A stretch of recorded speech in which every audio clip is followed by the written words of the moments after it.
Hello दोस्तों, BPSC online academy के इस यूट्यूब प्लेटफॉर्म पे आप लोग का बहुत बहुत स्वागत है। करंट अफेयर का सेशन हम लेके हाजिर हैं। नेशनल, इंटरनेशनल और बिहार के करंट अफेयर को कवर किया जाएगा। तो आइए स्टार्ट करते हैं आज का पहला क्वेश्चन है, focus in the road, my days at RBI and beyond नामक पुस्तक के लेखक कौन है। तो ये किताब जो अभी लिखे हैं सी रंगराजन साहब लिखे हैं। और ये बुक जो पब्लिश किया गया है पेंगुइन ग्रुप द्वारा किया गया। सी रंगराजन जी हमारे आरबीआई के फॉर्मर गवर्नर रह चुके हैं, जो 19वें नंबर के गवर्नर के तौर पे ये काम कर चुके हैं। ठीक है, तो याद रखिएगा, सी रंगराजन साहब का ये किताब है, इनके ये लेखक है। दूसरा नंबर क्वेश्चन है, 27 दिसंबर 2022 को भारतीय सेना के अगले इंजीनियर इन चीफ के रूप में किसे नियुक्त किया गया है। तो देखिए, भारतीय सेना के अगले चीफ इंजीनियर जो बनने वाले हैं वो अरविंद वालिया को बनाया गया है। ये जो है 1986 बैच के आईएएस ऑफिसर रह चुके हैं और इनको अभी अपॉइंट किया गया है, अरविंद वालिया जी को, भारतीय सेना के अगले चीफ इंजीनियर के रूप में। ठीक है, अगला क्वेश्चन है, 28 दिसंबर 2022 को निम्नलिखित में से किससे उत्तर प्रदेश और छत्तीसगढ़ के तपेदिक बुखार के खतरे से लड़ने में राज्य के साथ अधिकारियों के साथ सहयोग करने के लिए एक समझौता पर हस्ताक्षर किए हैं। तो देखिए, सबसे पहले यहाँ पे मैं बता दूँ, तपेदिक खतरे का मतलब यहाँ पे क्या है। तो ये जो है ये टीबी से लड़ने की बात कर रही है। ठीक है, टीबी से लड़ने की बात कर रही है। तो अभी इंडियन ऑयल कॉरपोरेशन ने साइन किए हैं छत्तीसगढ़ और उत्तर प्रदेश के अधिकारियों से, ताकि टीबी से लड़ सके। ठीक है, तो याद रखिएगा, इंडियन ऑयल कॉरपोरेशन IOCL ये कंपनी अभी साइन किए हैं। और यहाँ पे अवेयरनेस किया जाएगा कि टीबी से कैसे बचे जाए और कैसे बचा जाए और इसको कैसे जड़ से ख़त्म किया जा सके। ठीक, चलिए अगला क्वेश्चन है 4 number, national educational society for tribal student ने फ्यूचर इंजीनियर प्रोग्राम को लागू करने के लिए शिक्षकों के लिए 2 दिवसीय क्षमता निर्माण कार्यक्रम आयोजित करने के लिए निम्नलिखित में से किसके साथ भागीदारी की थी। ठीक है, तो ये अमेजॉन के साथ ही अभी एक मॉ साइन किए हैं, ताकि क्या करें, ट्राइबल स्टूडेंट जो भी है, जितने भी ट्राइबल स्टूडेंट है उसको ट्रेन किया जाए। ठीक है, एम्पावर किया जाए फॉर फ्यूचर इंजीनियरिंग के लिए, और यहाँ पे कंप्यूटर अवेयरनेस भी बढ़ाया जाए। तो ये अमेजॉन का भी साथ क्या किए हैं, मॉ साइन किए हैं। और ये कौन किए हैं साइन मॉ, तो national educational society for tribe, ये साइन किए हैं अभी अमेजॉन के साथ।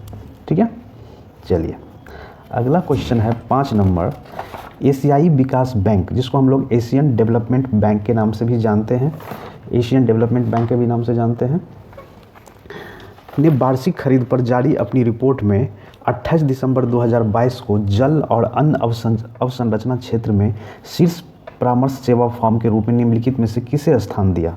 तो देखिए, ये लिस्ट जो अभी निकाले हैं, एनुअल लिस्ट निकाले हैं एशियन डेवलपमेंट बैंक द्वारा, तो इसमें जो सबसे टॉप पे है वो है वेबकॉस।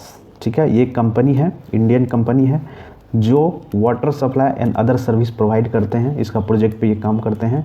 और ये दुनिया भर में 51 देशों में फैला हुआ है, जैसे एशिया के कई सारे कंट्री में, अफ्रीका के कई सारे कंट्री में और साउथ अफ्रीका के कई सारे कंट्री में, मतलब कुल मिला के टोटल 51 कंट्री में ये फैला हुआ है।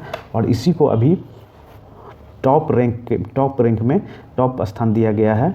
किसमें, तो एशिया विकास बैंक ने वार्षिक दर पर अपनी जारी रिपोर्ट में 28 दिसंबर को जल और अन्य अवसंरचना क्षेत्र में शीर्ष स्थान इनको दिया है। ठीक है, अब एशियन डेवलपमेंट बैंक की बात आई, तो एशियन डेवलपमेंट बैंक का जो हेडक्वार्टर है वो मनीला है, मनीला फिलीपीन है। ठीक है, और इसका स्थापना हुआ था 1966 में। चलिए अगला क्वेश्चन है 6 नंबर, 28 दिसंबर 2022 को किसने स्टेट सेफ ऑनलाइन अभियान और डिजिटल इनोवेशन अलायंस कार्यक्रम लॉन्च किए। तो ये अभी किए हैं union ministry of electronics and telecommunication के मिनिस्ट्री है अश्वनी वैष्णव। तो इसके द्वारा ये स्टार्ट किया गया है। बेसिकली ये इनिशिएटिव जो लिया गया है ये G20 कंट्री का इनिशिएटिव है। ठीक है, और ये इसका मतलब ये होता है स्टे सेफ ऑनलाइन धोखाधड़ी से कैसे बचा जाए और कैसे प्रोटेक्ट करें अपने आप को। ठीक है, तो इन्होंने ही ये अभी लॉन्च किए हैं, stay safe and digital innovation alliance. ये दोनों इनिशिएटिव जो है G20 की इनिशिएटिव है, G20 कंट्री की इनिशिएटिव है। ठीक है, और इस बार जो 2023 के लिए G20 का जो अध्यक्षता मिला है वो किसको मिला है, तो वो इंडिया को दिया गया है। तो ये याद रखेंगे। चलिए 7 नंबर क्वेश्चन है, निम्नलिखित में से किसने 28 दिसंबर 2022 को ग्राम डाक सेवकों के लिए एक online request transfer portal launch किया है? तो ये किए हैं डाक विभाग द्वारा। ठीक, चलिए अगला क्वेश्चन है, अंतर्राष्ट्रीय क्रिकेट परिषद के वर्ष 2022 के उभरते हुए खिलाड़ी पुरस्कार नामित सूची में पुरुष वर्ग में किसे शामिल किया गया है? तो देखिए उभरते हुए खिलाड़ी में एक जो अगर हम मैन की बात करें तो ये जो है अर्शदीप सिंह को किया गया है मेन में। ठीक है, मेन में किया गया है।